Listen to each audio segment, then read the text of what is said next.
Olá, turma. A gente vai falar agora sobre um dos autores contemporâneos da sociologia que trata sobre educação. A gente falou sobre o Marx, o Weber e o Durkheim, que são os autores clássicos da sociologia e que, além de terem sido os autores fundadores da sociologia, eles deram suas contribuições aos estudos sobre a educação. A gente vai falar sobre um dos grandes autores clássicos contemporâneos que contribuiu bastante para a sociologia em vários sentidos, mas que também tem uma grande contribuição para a educação, que é o Pierre Bourdieu. Ele é um autor contemporâneo porque já é um autor do século XX. Pierre Bourdieu ele nasceu na década de 30, é esse que a gente está vendo na imagem. Ele nasceu na década de 30 do século XX na França e ele faleceu no ano de 2002, também na França, em Paris. Bourdieu tem uma obra vastíssima, uma obra muito grande, que ele fala sobre globalização, ele fala sobre educação, ele fala sobre movimentos sociais, ele fala sobre muitos temas contemporâneos importantes. E aí ele escreveu a sua obra inspirada nos três autores clássicos da sociologia, no Marx, no Weber e no Durkheim. A gente percebe claramente nas obras do Bourdieu a influência de cada um em algumas partes da sua obra, certo? Então, o Bourdieu deixa um legado crítico muito grande à sociologia, certo? Ele é um desses autores que ele, no final da vida, ele se tornou um militante político. Então, ele, assim como Karl Marx, que via na sociologia uma possibilidade para a transformação social, ele também foi um militante político nos seus últimos anos de vida. E aí ele chamava também os outros intelectuais a se mobilizarem, certo? Uma frase aqui conhecida dele, essa que está no slide, que a gente percebe muito importante essa frase, que ele diz: não pode haver democracia efetiva sem um verdadeiro contrapoder crítico. O que é que isso quer dizer?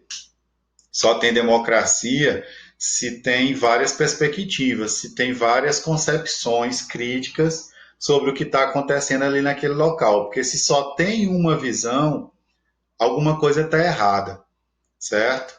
Se todo mundo apoia um determinado governo, alguma coisa está errada. Por quê? Que ideias tão supremacistas, tão importantes, tão perfeitas seriam essas, ao ponto de não caber nenhuma crítica contra elas, ao ponto de não caber nenhuma outra interpretação sobre a realidade. Então, o Bourdieu ele foi importantíssimo como intelectual e como intelectual que mobilizava criticamente as pessoas a lutar por determinadas mudanças, por determinadas transformações sociais. O Bourdieu pesquisou, como eu acabei de falar para vocês, sobre muita coisa, certo? E aqui a gente vê, ele discutia vida cultural, ele discutia práticas de lazer, ele discutia a sociedade de consumo, ele discutia globalização, ele discutia uma infinidade de temáticas, certo? E ele é principalmente um crítico dos mecanismos de reprodução das desigualdades sociais. E aí a gente vai ver que na análise dele, a educação ela tinha justamente essa função, a função de reproduzir as desigualdades sociais. Como o Estado, certo, se apropriava da educação, como o Estado era o gerenciador da educação, o Estado ele transmite a sua visão de mundo, os seus valores através da educação. Nesse momento aqui, a gente percebe o Bourdieu muito claramente é, se aproximando das ideias do Karl Marx, onde o Estado burguês era o Estado que transmitia a sua ideologia. Então, quando Bourdieu fala sobre isso, ele fala de forma crítica. Ele fala dizendo claramente que o Estado, que a educação, ela reproduzia esses mecanismos de desigualdade. Eu vou já explicar para vocês, principalmente como a escola, ela é esse mecanismo de reprodução das desigualdades sociais na obra do Bourdieu. Então, uma outra coisa que o Bourdieu vai falar é de um descompasso educacional, certo?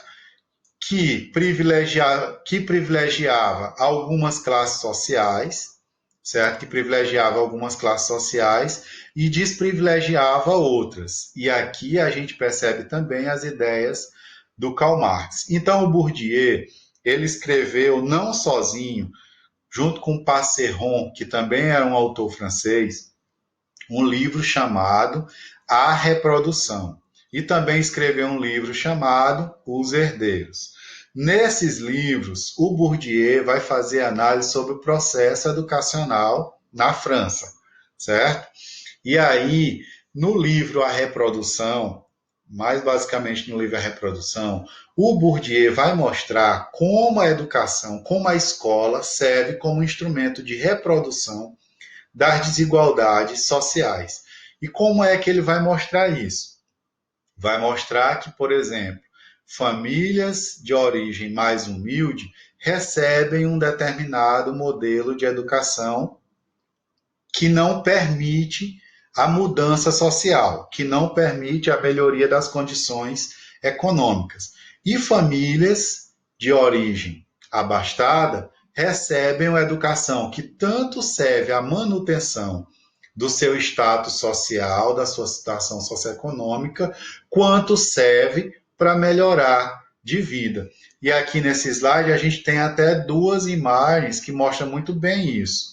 Do lado esquerdo, nós temos uma escola, pelo menos aparentemente bem estruturada, com boa iluminação, com espaço suficiente para todas as crianças. E do lado direito, nós temos uma imagem que mostra uma escola que nem paredes tem, só tem a parede que sustenta um pedaço de quadro, certo?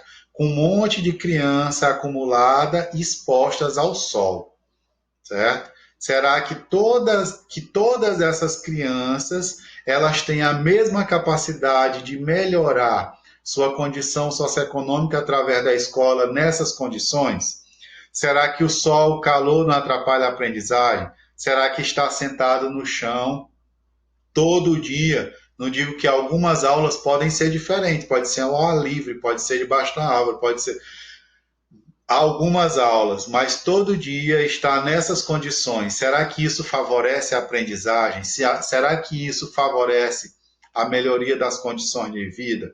Então, o que o Bourdieu mostrava era justamente como as condições de ensino condicionavam a permanência das desigualdades sociais.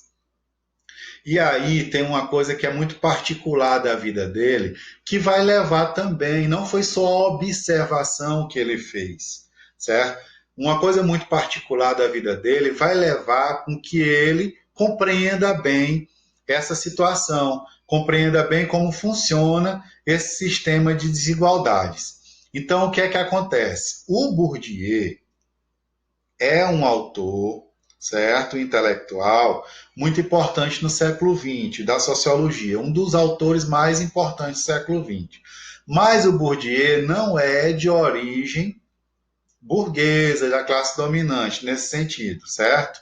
O Bourdieu morava em uma área popular, mais pobre, lá de Paris, na França.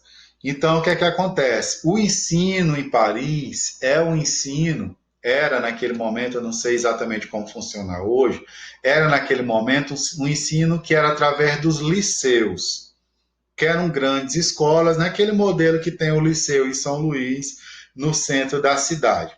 Então, esses liceus, cada bairro tinha o seu liceu. O Bourdieu morava num bairro mais pobre, mas por sorte ele conseguiu, certo? Ele conseguiu estudar num liceu de bairro de classe dominante, certo? Num liceu que era de educação para pessoas mais de melhores condições de vida. E aí o que é que aconteceu? Da geração do Bourdieu, as pessoas que viviam no bairro dele, ele foi o que mais se destacou educacionalmente, se tornou um grande intelectual, publicou mais de 300 títulos, publicou muito livro, muito artigo, deu muita palestra, certo? Se tornou uma pessoa de destaque. E as pessoas da geração dele, nem tanto, não conseguiram melhorar tanto de vida. Então, o que é que o Bourdieu vai concluir? Não só a partir disso, viu, gente? A partir de outras pesquisas que ele fez também.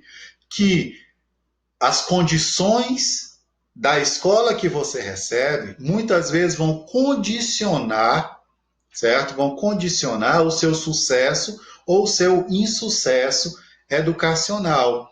Então, muitas vezes, os filhos de ricos se dão tão bem, não porque eles estudam mais, não porque eles se preparam mais, mas porque as condições educacionais deles já dão uma grande vantagem a eles, certo?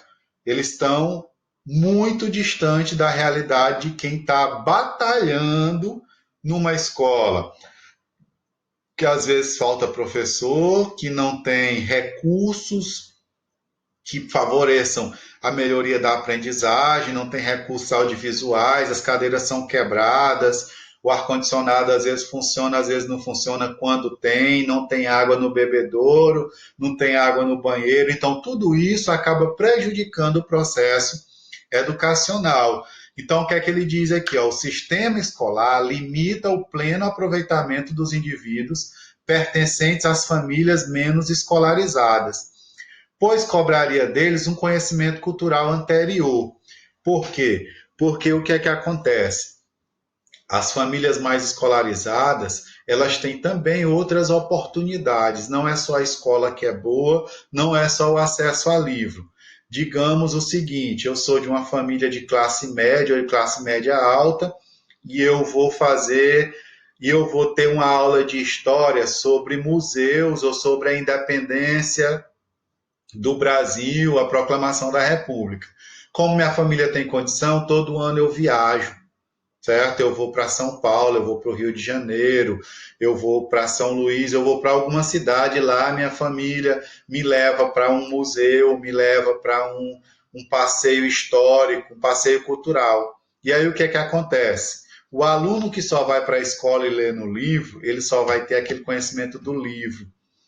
E o aluno que viaja, o aluno que acessa o museu, o teatro e outras condições que a classe dominante tem acesso, certo? O que é que vai acontecer? Ele tem um conhecimento além, ele vivenciou aquilo em outra realidade, ele viu onde as coisas aconteceram, ele viu o livro em que foi escrito isso, ele viu o que o guia mostrou para ele sobre a abolição da escravidão. Ele viu. Então, ele tem um conhecimento que é anterior àquele conhecimento que ele está vendo na escola.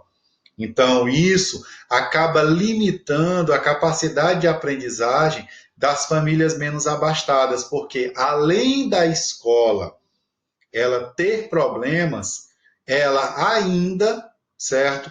Por sinal, aquele aluno não tem um capital cultural muito abrangente. O que é um capital cultural? É uma quantidade de conhecimentos muito abrangente, conhecimentos que ele adquiriu viajando, que ele adquiriu indo ao museu, indo a um teatro, certo? Por exemplo, isso só são alguns dos exemplos.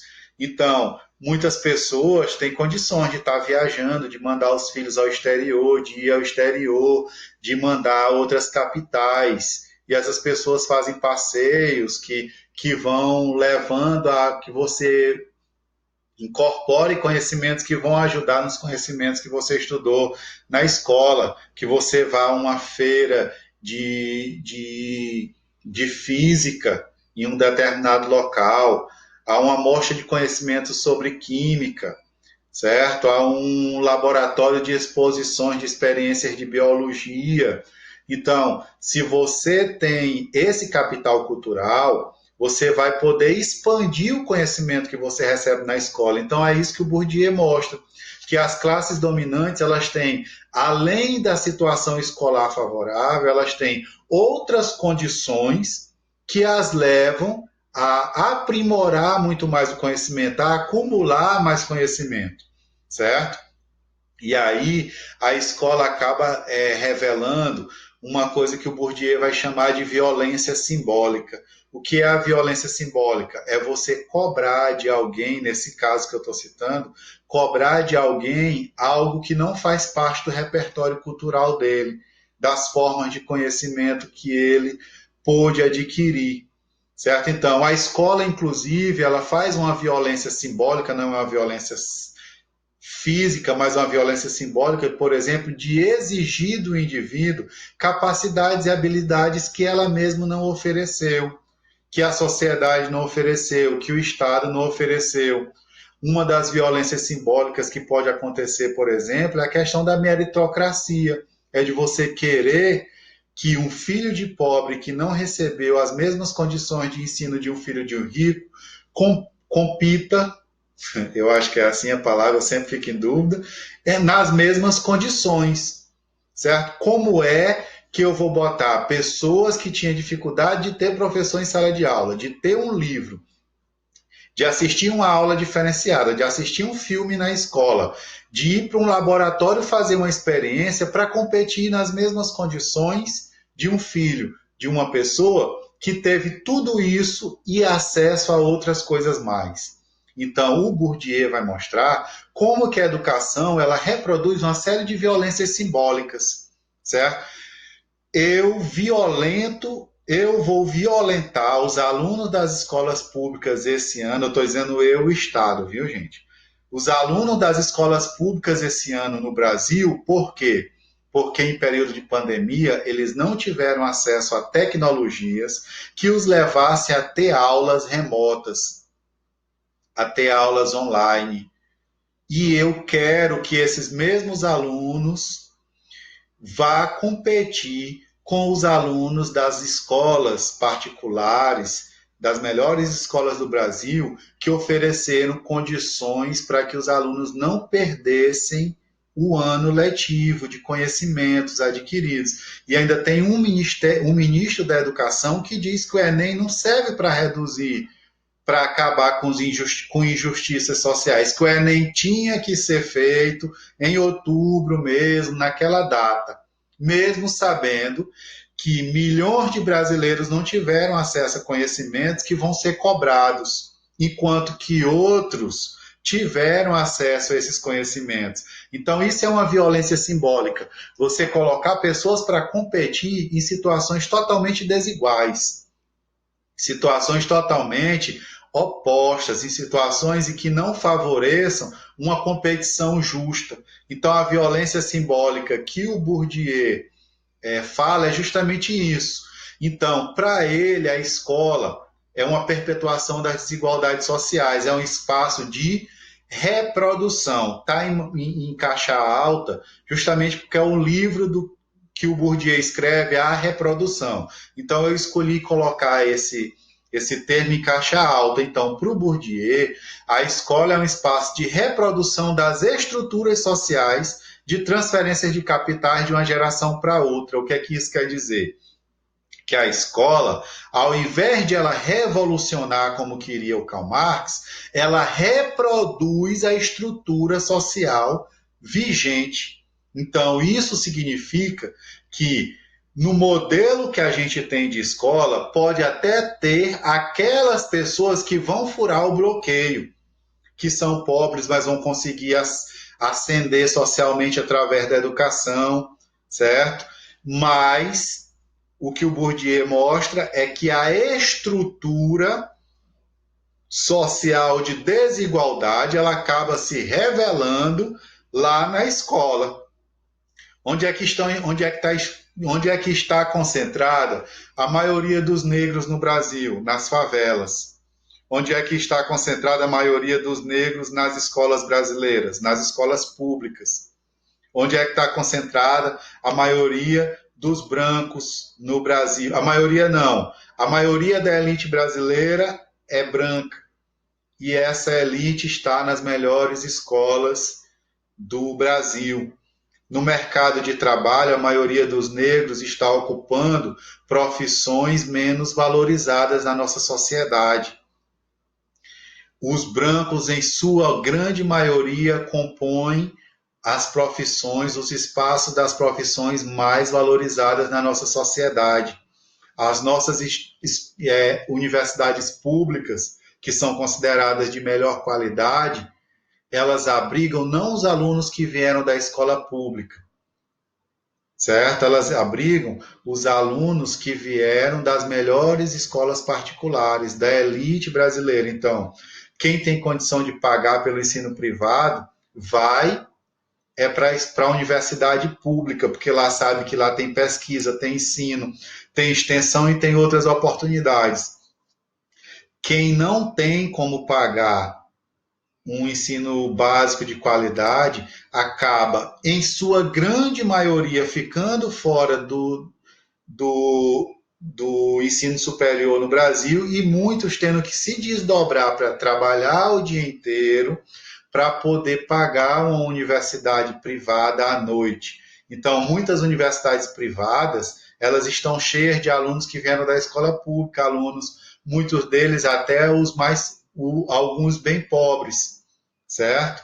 E as escolas e as universidades públicas, que têm muito mais qualidade, porque tem uma infinidade de oportunidades que oferecem aos alunos, essas universidades elas estão sendo ocupadas, elas são ocupadas pela classe dominante. Isso tem diminuído muito através das políticas de cotas, que tem colocado negro, tem colocado índio, tem colocado deficiente, tem colocado estudante de escola pública na universidade. Mas até o início dos anos 2000 no Brasil, a universidade pública no Brasil praticamente só tinha classe média e rico, certo? Então, as estruturas sociais da nossa sociedade, pensando na realidade do Brasil, elas são estruturas desiguais.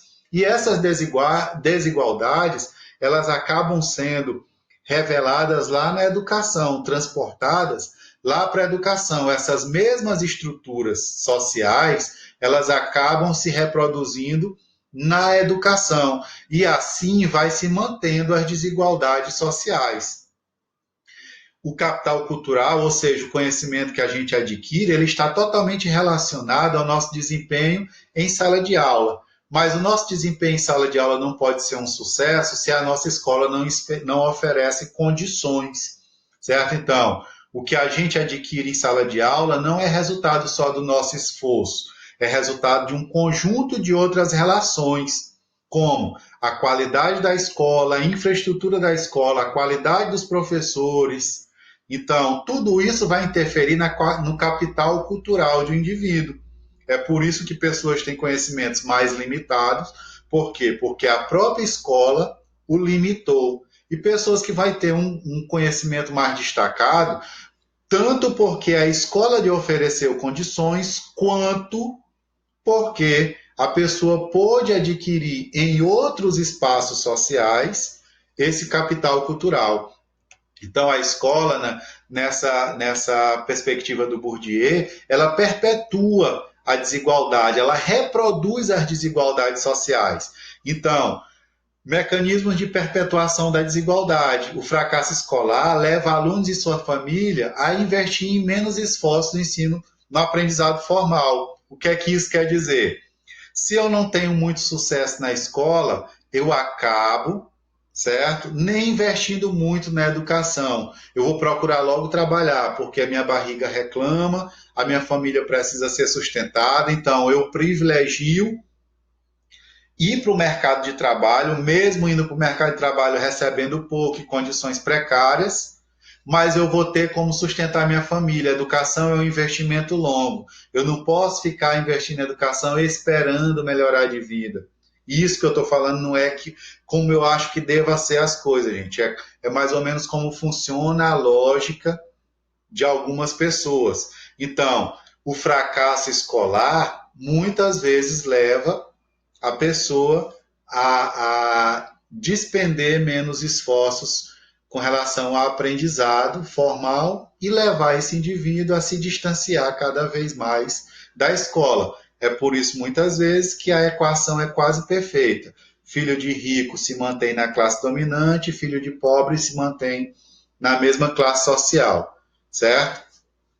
Bourdieu previa a possibilidade de superar essa situação, mas com o passar dos tempos o pessimismo foi crescendo na obra de sociólogo. Por quê? Porque o Bourdieu foi começando a ver que essas estruturas de reprodução das desigualdades elas se tornavam cada vez mais fortes, as coisas praticamente não mudavam. Então o Bourdieu começa a perceber na interpretação dele que essa situação, essa possibilidade de mudança, ela acabava não acontecendo de fato. Por quê? Porque o Estado estava sempre a serviço das classes dominantes. Então, o Estado estava sempre utilizando a educação como um aparelho ideológico para transmitir a sua ideologia e para manter as relações sociais, as estruturas sociais, sempre no mesmo lugar, certo? Então, para o Bourdieu, apesar dele lutar, dele investigar, dele mostrar muito essa realidade, ele não percebia essa possibilidade de mudanças. Se a gente observar o Brasil nas últimas décadas, a gente viu muita ascensão social através da educação. Por quê?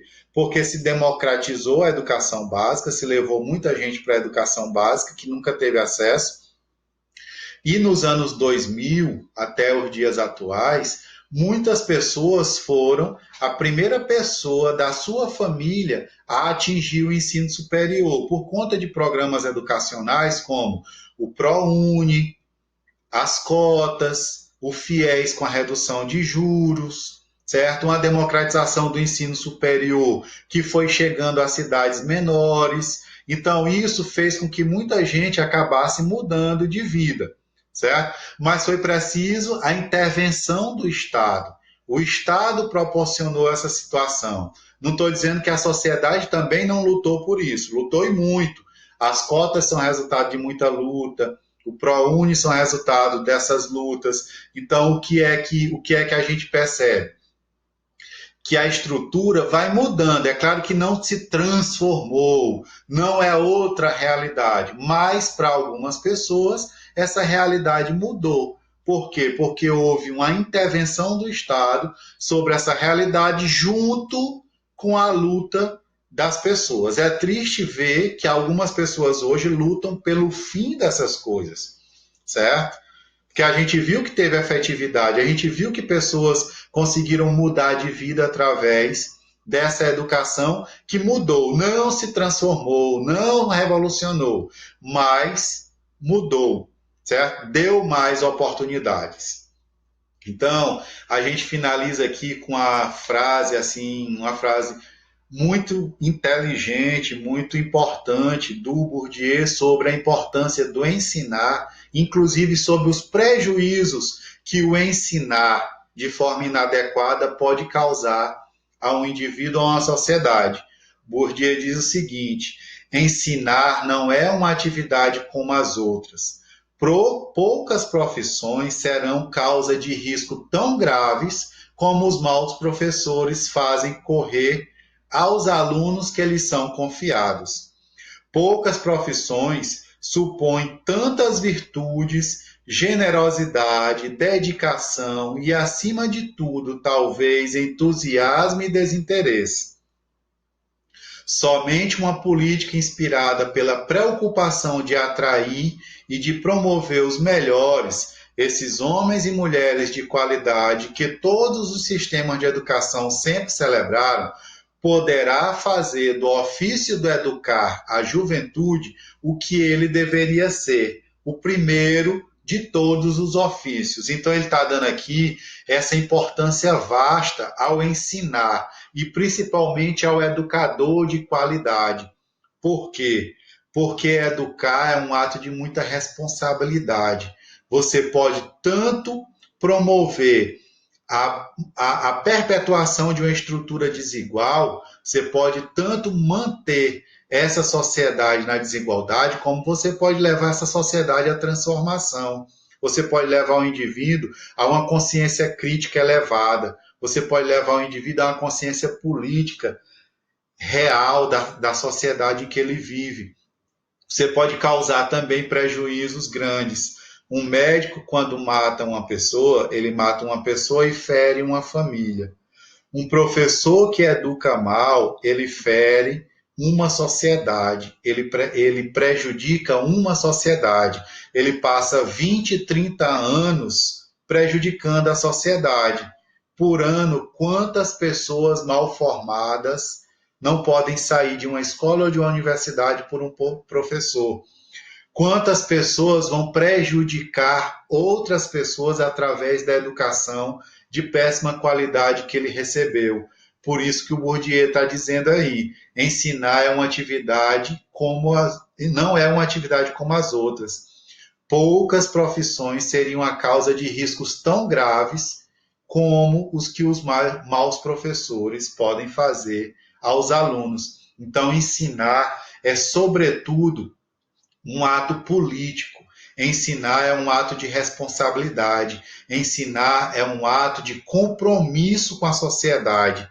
Um bom professor, ele acaba transformando positivamente uma sociedade. Um mau professor, ele pode, no mínimo, fazer com que as desigualdades sociais sejam mantidas, mas ele pode, muito mais do que isso, prejudicar uma realidade. Então, a preocupação com a educação, ela deve ser uma preocupação constante, não só uma preocupação só de pedagogos, de educadores, de sociólogos. A preocupação com a educação tem que ser uma preocupação da sociedade como um todo, porque o prejuízo que a educação causa não é só para a escola. O prejuízo que a educação mal direcionada causa é um prejuízo para a sociedade e é um prejuízo para gerações, certo? Nós temos hoje muitos analfabetos políticos porque no passado a ditadura privilegiou isso. Ela não privilegiava o cidadão crítico e hoje a gente tem indivíduos que somente repetem aquelas coisas que lhes ensinaram a falar. Nós temos muitos indivíduos que não sabem ler criticamente a realidade. E esse prejuízo, quem causou foi a educação nesse período da ditadura, quando censurava livros, quando impedia que autores fossem lidos na escola, quando impedia que professores e alunos manifestassem a sua opinião sobre a realidade, quando impedia que a consciência crítica fosse um conteúdo da escola. Ler a realidade política criticamente era impedido. Quando bateu, quando espancou, quando torturou, quando mandou para fora do Brasil, muita gente, quando desapareceu com corpos, tudo isso deseducou a nossa sociedade.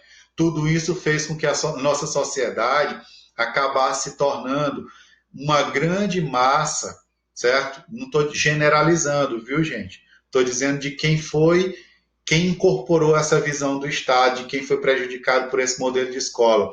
Criou uma grande massa de pessoas alienadas, de pessoas que pregam valores desumanos, desiguais,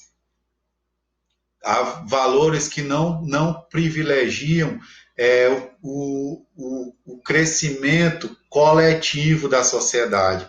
Então, quando eu tenho uma ditadura como essa, eu tenho prejuízos absurdos à educação. Quando eu tenho um Estado, um governante que está ali querendo privilegiar a sua visão de mundo, impor a sua visão de mundo através da educação, eu tenho prejuízos à educação. A educação ela deve ser livre, ela deve ser libertária, ela deve ser crítica, ela deve ser para gerar consciência, para levar os indivíduos a uma percepção da realidade de forma crítica e politizada. A educação deve servir a isso também. Ela não deve ser só um instrumento de transmissão e de acúmulo de conhecimento. Ela deve levar o indivíduo a enxergar o mundo em que ele está, a perceber o local social em que ele está no mundo e perceber como ele pode mudar isso, como ele pode se libertar das amarras das desigualdades, dos preconceitos, dos racismos, certo? Então a educação ela deve ter essa função de transformar a realidade. Ela não precisa ser rebelde no sentido de levar as pessoas às ruas a lutar armadamente, a matar em nome de um ideal, mas ela precisa ser um instrumento de levar os indivíduos a construir a sua consciência crítica para que eles possam construir os seus destinos, certo? Para que eles não deixem os seus destinos nas mãos de pessoas que estão pensando em benefício próprio. Então, a educação ela deve servir à coletividade. É isso que é a visão da sociologia da educação. Em geral, certo? A sociologia da educação pensa dessa forma. A educação é uma instituição social e essa instituição social ela deve ter um valor coletivo para a sociedade. Ela deve servir para o progresso coletivo da sociedade. Ela deve servir, sobretudo, para a formação crítica do indivíduo. Então, aqui, gente, a gente encerra as nossas discussões sobre sociologia da educação. Espero que tenham sido proveitosas para vocês, apesar da pouca possibilidade de diálogo que há. A disciplina seria outra, ela teria uma dimensão muito maior se fosse com a interação entre alunos e professores, entre experiências de vocês e experiências nossas, certo? Então, seria uma construção muito melhor, não seria uma visão praticamente de mão única. O aluno ele é um ser dotado de experiências e de conhecimentos por conta da vivência social, e a sociologia gosta muito de usar esses conhecimentos para construir um pensamento coletivo, certo? Então, o conhecimento ele acabou sendo prejudicado por isso, porque a gente não pôde interagir de forma mais profunda. Teoria e prática, teoria e visões de mundo diferenciadas. Então, as discussões que muitas das discussões que a sociologia da educação faz são essas, certo? Agora se empenhe a pegar essas discussões e a sintetizar essas discussões a partir das visões de mundo, das experiências de vocês e de outras construções teóricas que vocês também já receberam em outras disciplinas, certo? E nunca deixem de ler, nunca deixem de se aprofundar. A formação acadêmica, ela é feita dessa forma, ela é feita através desse permanente buscar, dessa permanente busca não para acumular conhecimento, mas para construir conhecimento, para desconstruir conhecimentos e construí-los de forma diferente.